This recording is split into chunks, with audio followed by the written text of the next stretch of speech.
Well, there's a whole lot of sport about. Hopefully the Australian cricket team will do a little better than the Wallabies, of course, against England. Scotty Jackson, this is a big one against New Zealand, the T20.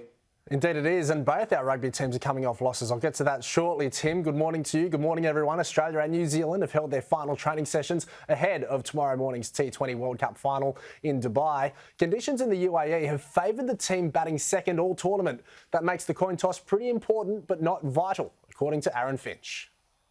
But at some point, to win this tournament, you're going to have to win batting first. So whether we have to do that, the other day was really interesting because I looked at the wicket and it looked on the dry side, and I thought it would still play really well. So I was confident that, I was actually hoping to lose a toss because I would have loved to have put a score on the board in that semi-final against Pakistan. But it was one of those ones where you're probably never going to bat first, but you don't mind if you have to. So it's the same going into the final. I think we saw it in the IPL final.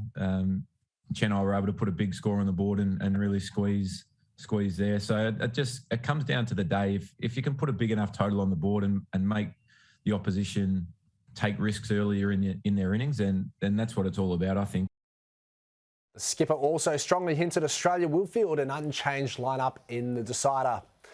It was full-time at Twickenham at England a short time ago in the rugby, where England have outclassed the Wallabies 32 points to 15. Now, this match was pretty tight in the first half. The hosts were up by 4 at the break. Unfortunately for Australia, it was a second half blowout. England running riot as they won by 17 points.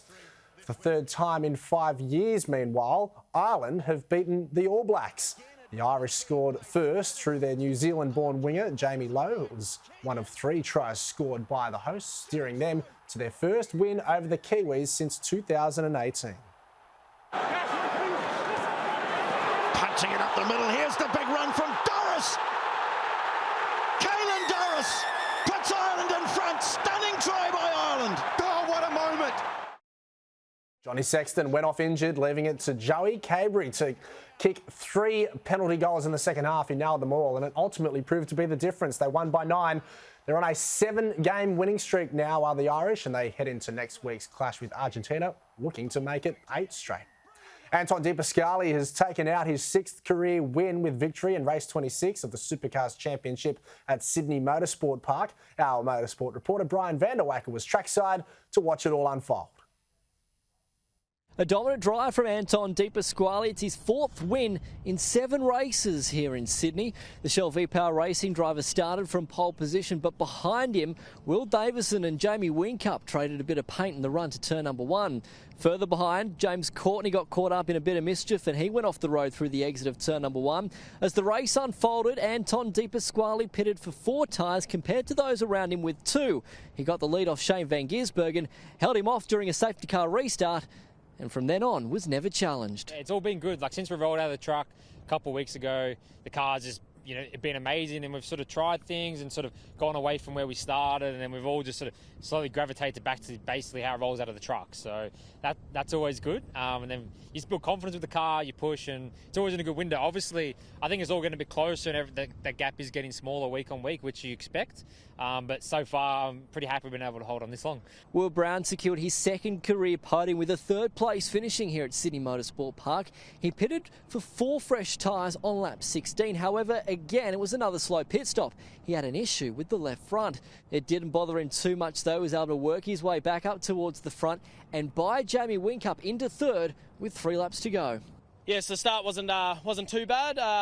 Fell back to P6, but then from there we were able to fight not too bad. I think we pitted at the right point, put 4 tyres on. It's pretty disappointing with the pit stop, to be honest. It's just one of those things we can't get right now. But fell back to 13th, and then an awesome battle back through to P3. So passed about 10 cars, had a lot of fun, and I think we just like getting the media. I think making a few moves and getting on TV. So the team will be happy. It was another tough day for the Tickford Racing squad. Cam Waters was turned around by his teammate Jack LeBrock on the exit of turn number 8. LeBrock did receive a drive-through penalty for his involvement in the incident. So it's De Pasquale claiming the win, Van Gisbergen in 2nd, and he has now extended his championship lead to 349 points. On Sunday here at Sydney Motorsport Park, there's another 2 races over the distance of 32 laps, but for now, this is Brian Vanderwacker for Fox Sports News. Brian van der Wacker loving motorsport out at Eastern Creek in Sydney. He'll be back at the track later today for more of the action, which you can see, of course, on Fox Sports. And in the Premier League, Tim Norwich looks set to appoint Dean Smith as their new head coach. A week after sacking Daniel Farke, the Canaries have opted for Smith, who himself was shown the door by Aston Villa this time last week. Norwich currently occupy last place in the Premier League. They've picked up just 5 points from 11 games so far. Smith was in charge of Villa for 3 years but was dismissed after their 5th straight defeat, but will now take over a team with just 1 win to their name this campaign. Norwich's next clash is against Southampton, that of course after the current international break.